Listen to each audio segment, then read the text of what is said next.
शालेय राष्ट्रीय रग्बी स्पर्धेत महाराष्ट्र संघाची घवघवीत कामगिरी, आत्मा मालिकचा खेळाडू उत्तम केंद्राचा मोलाचा सहभाग.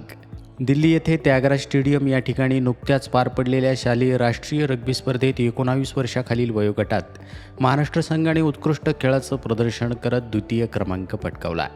या उल्लेखनीय यशामध्ये आत्मा मालिक इंग्लिश मीडियम गुरुकुल आणि ज्युनियर कॉलेज कोकमठाण येथील इयत्ता 12वीचा विद्यार्थी चिरंजीव उत्तम केंद्रा यानं महत्त्वपूर्ण योगदान दिलं आहे. उत्तम केंद्रा याने संपूर्ण स्पर्धेदरम्यान दमदार खेळाचं प्रदर्शन करत संघाच्या यशात मोलाचा वाटा उचलला. त्याच्या खेळामुळे महाराष्ट्र संघाला राष्ट्रीय स्तरावर मानाचं स्थान मिळालं.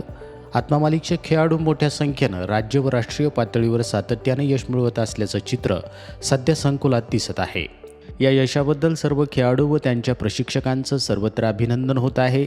सर्व पदकप्राप्त खेळाडूंना परमपूज्य सद्गुरू आत्मा मालिक माऊलींच्या कृपा आशीर्वादासह विश्वात्मक जंगली महाराज आश्रम ट्रस्ट कोकमठाणचे अध्यक्ष माननीय श्रीमान नंदकुमारजी सूर्यवंशी साहेब यांनी अभिनंदन करत पुढील वाटचालीसाठी हार्दिक शुभेच्छा दिल्या आहेत.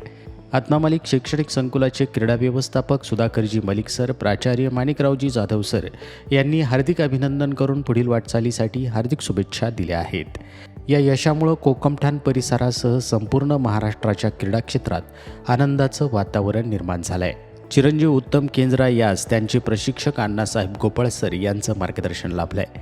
आत्मा मालिक न्यूजसाठी संपादक सागर आहिरे, कोकमठाण.